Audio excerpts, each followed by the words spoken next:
baru-baru ini saya tengok Indonesia telah mengekspor ya mobil buatan Indonesia yang menembusi pasaran dunia. Jadi sungguh pun saya tengok di sini Indonesia sentiasa mendapat gugatan ya di WTO. Tetapi ini adalah bukti ya Indonesia mempunyai potensi untuk memasarkan, dan juga Indonesia salah satu negara yang sekarang ini tengah berkembang, dan saya tengok ini adalah negara bakal menjadi negara yang maju. Sebab apa? Dari segi pengeluaran produk dari negara Indonesia cukup aktif ya, dan apabila ditengok kemampuan Indonesia dan juga kelebihan yang ada pada negara Indonesia itu, apabila Indonesia memiliki kekuatan sumber daya alamnya. Jadi dari segi untuk membuat hilirisasi itu tidak ada masalah di situ. Nah, jadi di sini ada satu video ya guys, yang mana Indonesia akhirnya ya berjaya, ataupun akhirnya Jokowi ekspor ratusan bus buatan Indonesia ke negara besar. Macam mana nih guys ceritanya? Mari sama-sama kita simak klip video ini. Ini adalah bus yang besar-besar ya guys, yang biasanya kalau ditengok ya bus yang ada di Indonesia ini kebanyakannya bus yang super mewah. Nah, jadi ayo langsung saja kita simak klip video ini dari channel Captain ya guys. Jadi kepada kalian yang menonton video ini, support juga ini channel Captain dengan memberi like, komen, dan bagi yang belum subscribe, boleh subscribe ini channel Captain. Jadi mari kita tengok bagaimana ratusan bus buatan Indonesia ini telah diekspor ke negara besar. Langsung saja kita simak klip video ini. Jom. Instruksi yang diberikan oleh Presiden bahwa kita semuanya, Kementerian Perdagangan, Kementerian Luar Negeri, dan semuanya harus bekerja sama untuk membuka kesempatan kita untuk ekspor, terutama ke pasar-pasar baru yang selama ini potensinya banyak tetapi belum mendapatkan perhatian kita. Ada sudah potensi di pasaran. Yang model-model elegan itu sangat diminati di Bangladesh. Besar juga, Bos. Kemudian kita lihat bahwa di situ ada pangsa pasar yang cukup bagus, dan kita ya kan di Bangladesh untuk itu juga ramai penduduk. Sana, dan ternyata bisa masuk gitu loh. Jadi produk kita itu nggak kalah sama produk-produk luar negeri lainnya gitu ternyata, dan ini semoga bisa diterima oleh pasar-pasar yang lain juga, nggak hanya di Bangladesh gitu. Halo para bosku, perkembangan terbaru otomotif Indonesia kini mulai mendunia. Contohnya saja dari ekspor bus buatan Indonesia yang tak kalah saing dari berbagai negara besar pengekspor bus, khususnya tetangga sebelah. Bagaimana tidak dengan kehebatan kualitas bus ini? Negara sahabat kita yakni Laos kini mulai tertarik dengan bus distrik ini. Menariknya, bus Laksana ini pernah mengekspor ratusan unit bus ke negara-negara besar. Widih, mantul gak tuh bosku? Dengan dibutuhkannya alat transportasi di negara besar, karoseri Laksana kembali memperluas negara target ekspor mereka. Setelah dikapalkan ke Bangladesh, kini bus-bus produksi karoseri asal Ungaran, Jawa Tengah juga dikirim ke negara Asia Tenggara, yaitu Laos. Laksana mengekspor sebanyak 4 unit bus legasi SR3 ke negara yang tidak memiliki laut itu. Negara Laos adalah negara prospektif country yang merupakan pasar Asia Tenggara yang potensial, dikarenakan sejalan dengan perkembangan infrastruktur di Laos, dan diharapkan bus legasi SR3 ini dapat menjadi moda transportasi yang diandalkan di sana. Begitulah kata Direktur Teknik Laksana Stefan Arman dalam keterangannya.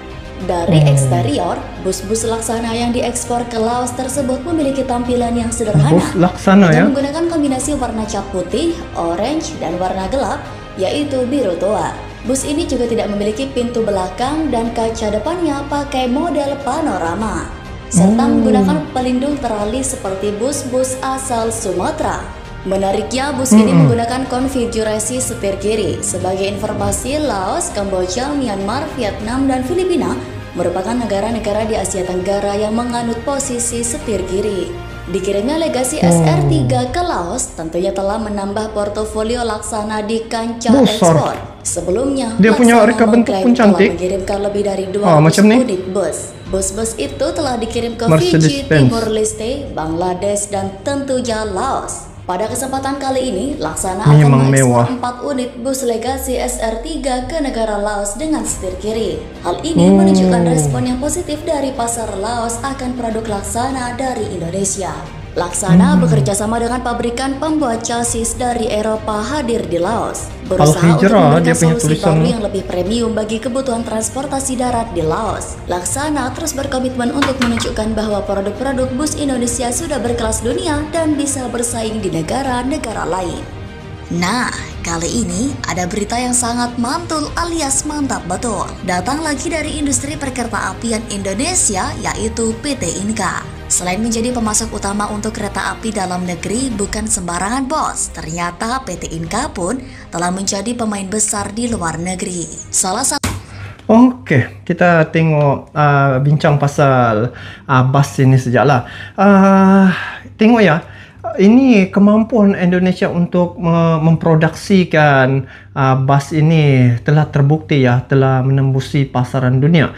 Nah, jadi ini yang saya tengok apabila Indonesia bukan sekadar bus ya dia cipta, tetapi banyak jenis lagi seperti alutsista ya. Alutsista juga dicipta oleh Indonesia. Di sini Indonesia mencipta bus dan juga ratusan di sini bus telah tembus ya, diekspor ke luar negara ya. Nah, jadi apa yang kita dapat nampak di sini ya? Saya melihat di sini apabila Indonesia bisa menghasilkan produk-produk di negara sendiri dan juga bisa untuk dipasarkan ke negara lain ya, ke negara yang besar, ini bermakna Indonesia dia mempunyai kelebihan itu. Dan dari segi perekonomian ya, ditengok Indonesia dia semakin hari semakin bertambah ekonominya. Lagi satu, apa yang saya nampak, Indonesia mempunyai satu kekuatan ya apabila Indonesia mempunyai terlalu banyak sumber daya alam. Jadi dia tidak perlu lagi mengimport bahan mentah dari luar negara, tetapi dia hanya membuat hilirisasi saja di Indonesia. Dia akan dapat melaksanakan ataupun menjadikan bahan mentah itu menjadi barang yang sudah siap macam ni. Inilah sebenarnya yang keinginan Presiden Jokowi ya, yang saya nampak dia menekankan agar Indonesia membuat hilirisasi. Jadi inilah buktinya, Indonesia apabila mengolah sendiri, dia punya nilai akan lebih berlipat kali ganda dia punya pendapatan berbanding dengan apabila diekspor bahan mentah itu ya, itu harganya terlalu rendah. Jadi apabila Indonesia teruskan usaha hilirisasi di Indonesia ya, saya yakin dan percaya untuk pendapatan negara Indonesia dan juga peningkatan ekonomi Indonesia dia semakin cepat ya. Kalau dibuat perbandingan menggunakan ataupun mengekspor bahan mentah itu, dia perlu mengambil masa yang lama lagi. Pun kalau sentiasa mengekspor bahan mentah tu, bahan mentah akhirnya berkurangan. Bayangkan kalau habis sudah. Tetapi kalau dibuat hilirisasi, dia akan mengambil masa yang singkat untuk meningkatkan ekonomi negara Indonesia. Dan juga apabila dilakukan gitu, daripada sekarang negara berkembang, tidak mustahil dalam tempo yang singkat Indonesia pasti akan menjadi negara yang lebih maju berbanding dengan negara-negara yang tidak produktif. Nah, itu saya punya pandangan guys. Bagaimana pula pandangan kalian terkait dengan perkara ini? Nanti kalian komen di bawah. Jadi itu saja untuk kali ini. Kita bertemu lagi di video akan datang. Sampai jumpa lagi. Assalamualaikum warahmatullahi wabarakatuh.